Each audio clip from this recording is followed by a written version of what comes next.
여러분 반갑습니다. 벌써 3월의 한 달이 거의 다 지나갔어요. 참 시간이 빨리 흘러갑니다. 빠른 시간 속에서도 우리의 중심이 흔들리지 않을 수 있는 것은 중심을 예수 그리스도께 두는 것이겠죠. 말씀 묵상을 통하여서 주님과 동행하시는 여러분 되시기를 바랍니다. 기도하겠습니다. 하나님, 사흘같이 빨리 흘러가는 시간 속에서도 주님이 항상 내 곁에 계심을 잊지 아니하고 주님과 동행함을 통하여서 주의 뜻을 이루어가는 삶을 살아갈 수 있도록 인도하여 주옵소서. 예수님의 이름으로 기도드리옵나이다. 아멘. 오늘 말씀은 마가복음 12장 1절에서 17절 말씀입니다. 예수께서 비유로 그들에게 말씀하시되 한 사람이 포도원을 만들어 산울타리로 두르고 즙자는 틀을 만들고 망대를 지어서 농부들에게 새로 주고 타국에 갔더니 때가 이름에 농부들에게 포도원 소출 얼마를 받으려고 한 종을 보내니 그들이 종을 잡아 심히 때리고 거저 보내었거늘 다시 다른 종을 보내니 그의 머리에 상처를 내고 능욕하였거늘 또 다른 종을 보내니 그들이 그를 죽이고 또 그 외 많은 종들도 더러는 때리고 더러는 죽인지라. 이제 한 사람이 남았으니 곧 그가 사랑하는 아들이라. 최후로 이를 보내며 이르되 내 아들은 존대하리라 하였더니 그 농부들이 서로 말하되 이는 상속자니 자 죽이자. 그러면 그 유산이 우리 것이 되리라 하고 이에 잡아 죽여 포도원 밖에 내 던졌느니라. 포도원 주인이 어떻게 하겠느냐. 와서 그 농부들을 진멸하고 포도원을 다른 사람들에게 주리라. 너희가 성경에 건축자들이 버린 돌이 모퉁이의 머릿돌이 되었나니 이것은 주로 말미암아 된 것이요 우리 눈에 놀랍도다 함을 읽어보지도 못하였느냐 하시니라. 그들의 예수의 이 비유가 자기들을 가리켜 말씀하신 줄 알고 잡고자 하되 무리를 두려워하여 예수를 두고 가니라. 그들이 예수의 말씀을 책잡으려 하여 바리새인과 헤롯 땅 중에서 사람을 보내매 와서 이르되 선생님이여 우리가 아노니 당신은 참되시고 아무도 꺼리는 일이 없으시니 이는 사람을 외모로 보지 않고 오직 진리로서 하나님의 도를 가르치심이니이다. 가이사에게 세금을 바치는 것이 옳으니까 옳지 아니하나이까. 우리가 바치리이까 말리이까 한데 예수께서 그 외식함을 아시고 이르시되 어찌하여 나를 시험하느냐. 데나리온 하나를 가져다가 내게 보이라 하시니 가져왔거늘 예수께서 이르시되 이 형상과 이 글이 누구의 것이냐. 이르되 가이사의 것이니이다. 이에 예수께서 이르시되 가이사의 것은 가이사에게 하나님의 것은 하나님께 바치라 하시니 그들이 예수께 대하여 매우 놀랍게 여기더라. 아멘. 여러분 지금 이 시기는 교회력으로 볼 때 사순절에 해당하는 시기입니다. 사순절이란 나를 위해서 또 나를 구원해 주시기 위해서 십자가 지신 예수님을 깊이 있게 생각하는 그러한 절기이죠. 회개하고 절제하면서 그 예수님의 가신 길을 따라가겠다고 마음에 더 깊이 있게 다짐하고 새기는 귀한 절기입니다. 공식적으로 우리가 이 사순절을 지키는 것은 아니지만 이 시기가 여러분의 마음의 중심을 우리 주 예수 그리스도께로 옮겨 놓을 수 있는 그러한 시간이 될 수 있기를 바랍니다.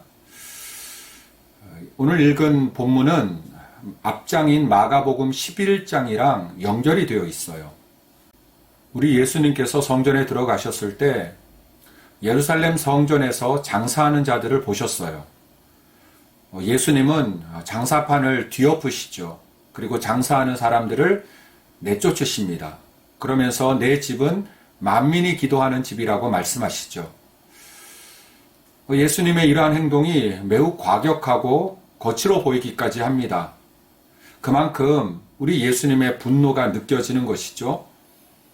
장사 행위나 장사하는 사람들 자체에 대한 분노만으로 보기에는 사실 어렵죠. 이것은 하나님께서 구별하신 곳, 우리 하나님의 말씀처럼 하나님의 눈이 머물고 하나님께서 그 마음을 두시겠다고 하신 성전을 장사하는 곳으로 변질시키고 망가뜨린 그 주범들에 대한 우리 예수님의 분노였던 것입니다. 여러분, 그 주범들이 누구였을까요? 유대 종교 지도자들이죠. 대제사장, 서기관, 바리새인과 같은 자들입니다. 우리 예수님의 이러한 행동들은 이제 본격적으로 소위 권위 논쟁을 일으키는 계기가 됩니다. 예수님께서 무슨 권세로 그런 말씀이나 행동을 하시느냐라고 하는 것이죠. 서서히 유대 종교 지도자들은 예수님을 죽이고자 하는 시도를 본격화하고 있었던 것입니다. 자, 우리 예수님께서 어떻게 하셨을까요? 오늘 본문에서 예수님께서 비유를 가지고서 말씀해 주십니다. 포도원 농부 비유라는 것이죠. 아주 쉽습니다. 자, 여러분 한번 보실까요? 이 비유의 전체 내용은 여러분께서 한번 다시 천천히 읽어보시기를 바랍니다.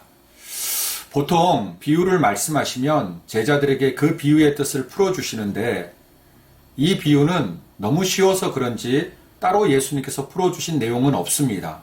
그만큼 단순하다는 것이죠. 자, 여기에서 포도원 무엇일까요? 예, 이스라엘 전체를 가리키는 것입니다. 그러면 포도원 주인은 누구실까요? 하나님이시죠. 농부는 바로 유대 종교 지도자들입니다. 자, 그러면 종들은 누구이죠? 예, 예수님 앞서 하나님께서 보내어 주셨던 선지자들, 예언가들입니다.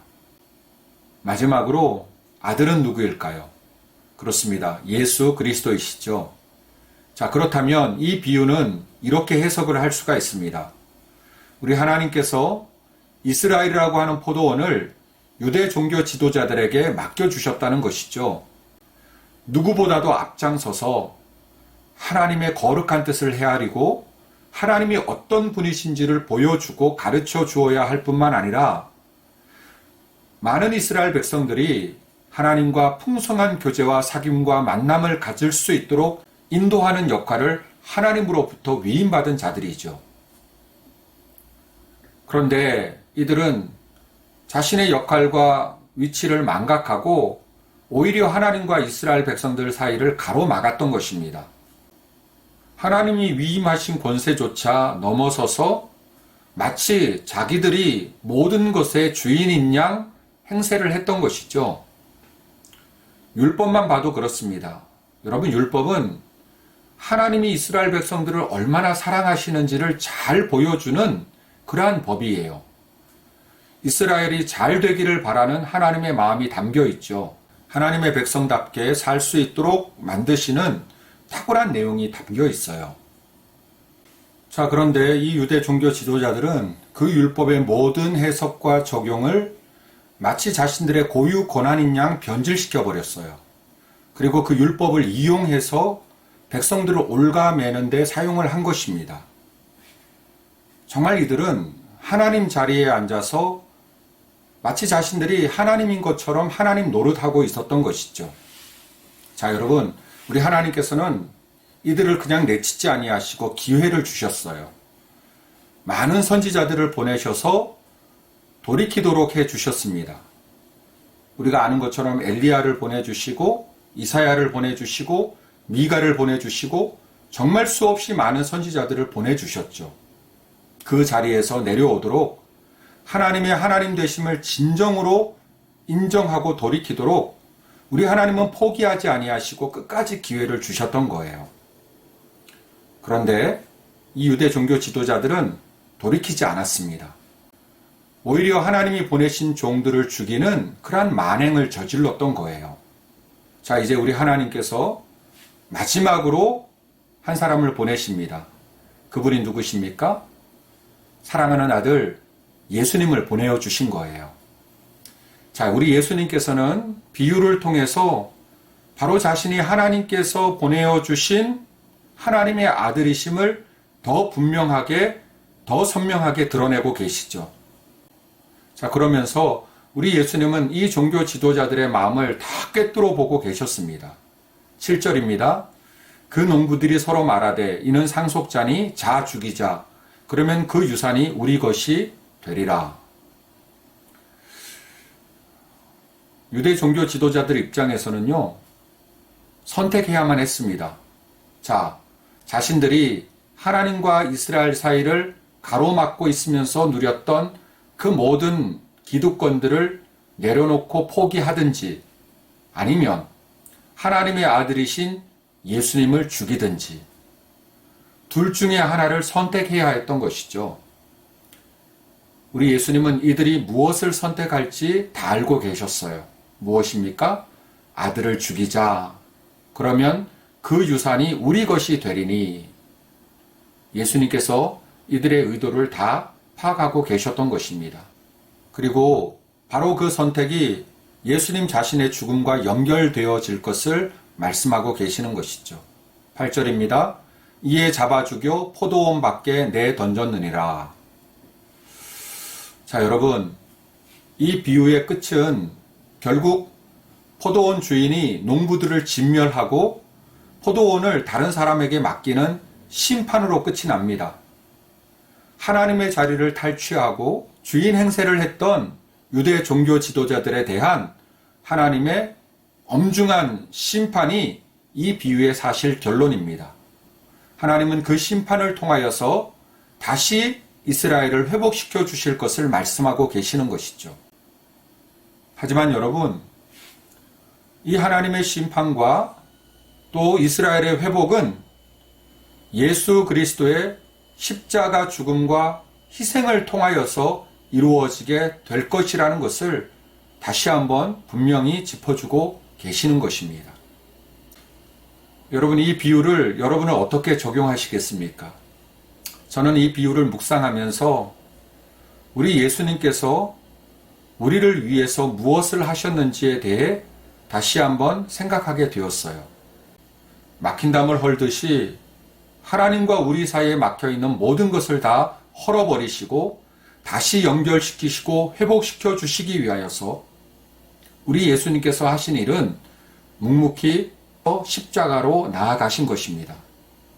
모든 심판을 하나님의 권세에 맡겨드리시고 십자가의 희생을 통하여서 우리를 향한 하나님의 사랑과 하나님의 은혜와 하나님의 축복이 흘러 들어올 수 있도록 만들어 주신 것이죠. 여러분, 우리는 하나님께서 우리에게 맡겨주신 것 주장하려고 하는 자세로 감당하는 것이 아니라 언제나 두렵고 떨림으로 감당했으면 좋겠습니다. 뿐만 아니라 우리는 예수님을 따르는 신실한 제자가 되어서 주님 걸어가신 십자가의 길을 뒤따라 걸어갔으면 좋겠어요. 참된 회복은 나를 위해 베풀어 주신 예수님의 십자가 사랑을 그대로 받아들이고 뿐만 아니라 그 앞에 늘 겸손하게 무릎 꿇는 데에서 온다라는 사실을 늘 기억하면서 오늘도 우리는 예수님을 닮아가는 귀한 하루를 살아갈 수 있기를 바랍니다. 기도하겠습니다. 주님, 우리가 주님의 뒤를 따라갈 때 무엇인가 주장하는 자세로 살지 아니하고 주님께서 보여주시는 본을 따라서 섬김과 헌신과 희생의 삶을 살아갈 수 있도록 도와주옵소서. 오늘도 승리하게 하실 주님을 찬양하오며 거룩하신 예수님의 이름으로 기도드리옵나이다. 아멘.